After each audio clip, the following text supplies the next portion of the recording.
Good morning बच्चों। कक्षा 10 के ज्ञान की क्लास में अगले वीडियो में आप सभी का स्वागत है। आज हम धातुओं का परिष्करण के विषय में जानकारी इकट्ठा करेंगे। अभी पीछे हम लोगों ने देखा विभिन्न अपचयन प्रक्रमों से प्राप्त धातुएं, जो पीछे के हमने बताया है उसमें जो धातुएं प्राप्त होती हैं वो पूर्ण रूप से शुद्ध नहीं होती हैं। इनमें अपद्रव्य होते हैं जिन्हें हटाकर ही शुद्ध धातु प्राप्त की जा सकती है। धातुओं से इन अशुद्ध अपद्रव्यों को हटाने के लिए सबसे अधिक प्रचलित विधि है विद्युत अपघटन परिष्करण, इलेक्ट्रोलिसिस, जिसको कि हम बोलते हैं। विद्युत अपघटनी परिष्करण विधि का इस्तेमाल करते हैं। विद्युत अपघटनी परिष्करण विधि क्या है?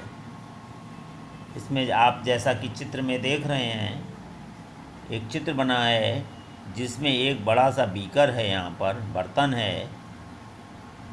इस बर्तन के अंदर दो आपको रॉड दिखाई दे रही हैं, सफ़ेद रंग से रॉड हैं। इसमें तारों के द्वारा स्विच यानी कुंजी और बैटरी का इस्तेमाल करके दोनों को जोड़ दिया गया है। जो सिरा माइनस वाले प्लेट से जुड़ा है उसे हम कैथोड बोलते हैं। जो सिरा धन प्लेट की ओर जुड़ा है बैटरी से उसे एनोड कहा जाता है। ठीक है, ये आपने देखा। और इसमें ये जो दिख रहा है अपद्रव्य है जिसको एनोड पंख कहते हैं, बाद में आएगा। अम्लीकृत इसमें कॉपर सल्फेट का विलयन भरा हुआ है। कॉपर सल्फेट का विलयन नीले रंग का होता है, वो हमने यहाँ पर दर्शाया है। तो copper, zinc, tin, nickel, silver, gold आदि जैसी अनेक धातुओं को हम इसी विधि के द्वारा बाहर निकालते हैं, जिसको कि कहते हैं विद्युत अपघटनी परिष्करण विधि। इस विधि में अशुद्ध धातु को एनोड, जो अशुद्ध धातु है जिसको कि हम एनोड, तथा शुद्ध धातु की पतली परत को कैथोड कहते हैं। ठीक है, तो क्या बोला गया इसमें? अशुद्ध धातु को, ये एनोड जो आपको दिख रहा है लिखा हुआ यहाँ पर, ये एनोड दिख रहा है, ये अशुद्ध धातु को इस पर और शुद्ध धातु को कैथोड पर प्राप्त किया जाता है। इसके लिए अशुद्ध धातु को एनोड तथा शुद्ध धातु की पतली परत को कैथोड बना देते हैं। अब धातु के लवण विलयन का उपयोग किया जाता है। धातु के लवण विलयन का उपयोग किया जाता है, जो इसके अंदर पड़ा हुआ है, विद्युत अपघट्ट के रूप में होता है। विद्युत अपघटनी उपकरण में एक कैथोड, एक एनोड, बड़ा टैंक, अम्लीय कॉपर सल्फेट का विलयन, विद्युत अपघट्ट, जो अम्लीय कॉपर सल्फेट का विलयन है उसको विद्युत अपघट्ट बनाते हैं। अशुद्ध तांबा एनोड तथा शुद्ध तांबा कैथोड का कार्य करता है। एक कुंजी और एक बैटरी इसमें हम लगा देते हैं। अब क्या करेंगे? विद्युत अपघट्ट में जब धारा प्रवाहित की जाती है तो एनोड पर स्थित अशुद्ध धातु विद्युत अपघट्ट में घुल जाती है। जो एनोड है आपका, जिसको कि हमने अशुद्ध धातु के लिए बनाया है, अशुद्ध धातु का बनाया है, जो भी अशुद्ध धातु निकली उसी का बना देते हैं, उसी में डाल के। ठीक है, तो क्या होता है, जैसे ही बिजली हमने ऑन की तो अशुद्ध धातु विद्युत अपघट्ट में घुल जाती है। इतनी ही मात्रा में शुद्ध धातु विद्युत अपघट्ट से कैथोड पर निक्षेपित हो जाती है। विलेय अशुद्धियाँ विलयन में चली जाती हैं तथा अविलेय अशुद्धियाँ एनोड तली पर निक्षेपित हो जाती, बैठ जाती हैं, जिसे एनोड मड या एनोड पंख कहा जाता है। ठीक है, तो आपको पूरा उपकरण आपने देखा। एक बार फिर से रिवाइज करते हैं पीछे हम, ये बहुत इम्पोर्टेंट है, ये बहुत इम्पोर्टेंट है। Copper, zinc, tin, nickel, silver, gold आदि जैसी अनेक धातुएं का परिष्करण इस विधि के द्वारा किया जाता है। इस विधि में अशुद्ध धातु को हम एनोड बना देते हैं और शुद्ध धातु को यहाँ पर कैथोड बना दिया जाता है, पतली परत।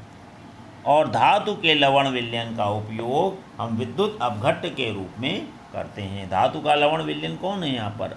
अम्लीकृत कॉपर सल्फेट। इसका उपयोग हम विद्युत अपघट्ट के रूप में करते हैं। बड़ा सा टैंक है यहाँ पर। अब इस बड़े टैंक में कैथोड है, एनोड है। कॉपर का, अशुद्ध कॉपर का एनोड बनाते हैं, शुद्ध कॉपर का कैथोड बनाते हैं। एक प्लग लगा है, यहाँ पर बैटरी है, इससे जोड़कर हमने इसको apparatus तैयार कर लिया। इसके बाद जब हम स्विच ऑन करेंगे तो बैटरी से धारा प्रवाहित होगी और ये जो आपका एनोड है, जो अशुद्ध आपकी इसमें जो कॉपर है, वो पिघल कर इसमें मिल जाती है। ठीक है, जितनी इसमें मिली उतनी ही शुद्ध धातु कैथोड पर आपकी इसमें प्राप्त हो जाती है। तो इस प्रकार से, और कुछ अशुद्धियाँ जो होती हैं वो एनोड पंख के रूप में नीचे बैठ जाती हैं। अब एक बार इसको हम तो विद्युत अपघट्ट में जब धारा प्रवाहित करते हैं हम, तो क्या होता है, एनोड पर स्थित अशुद्ध धातु विद्युत अपघट्ट में घुल जाएगी। इतनी ही मात्रा में शुद्ध धातु विद्युत अपघट्ट से कैथोड पर निक्षेपित हो जाती है। विद्युत अपघट्ट का मतलब जो उस लिक्विड वाला जो विलयन है उससे उतनी ही मात्रा में शुद्ध धातु कॉपर है कैथोड पर मिल जाती हैं, और जो अशुद्धियाँ होती हैं वो अशुद्धियाँ विलयन में नीचे चली जाती हैं और तली में बैठ जाती हैं।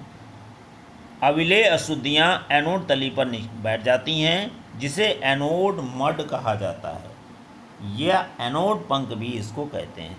तो ये विद्युत अपघटनी की विधि थी, जिसको हमने कहा था विद्युत अपघटनी परिष्करण विधि। ठीक है, तो ये हमने आज बताया आपको। इसके बाद आपकी NCERT की जो उत्तर प्रदेश की बुक है उसमें पेज 59 पर कुछ प्रश्न आएंगे। पहला प्रश्न है, निम्न को परिभाषित करना है, खनिज, अयस्क और गैंग। तो सबसे पहले खनिज क्या होता है इसके विषय में बताते हैं। खनिज वे पदार्थ होते हैं जिनमें धातुएं अपने यौगिक के रूप में पाई जाती हैं। ये पृथ्वी के अंदर मिलते हैं आपको, जिसमें धातुएं होती हैं मिली हुई अवस्था में पाई जाती हैं। मिली हुई अवस्था में धातुएं जो होती हैं वो यौगिक के रूप में पाई जाती हैं। अयस्क, ऐसे खनिज जिनमें धातुओं का निष्कर्षण अत्यधिक सरल व लाभप्रद होता है, अयस्क कहलाता है। यानी कि खनिजों से हम धातुओं को बाहर निकालें, वो सरल विधि भी हो और साथ में पैसे भी कम खर्च हों, तो इसे ही हम अयस्क कहेंगे।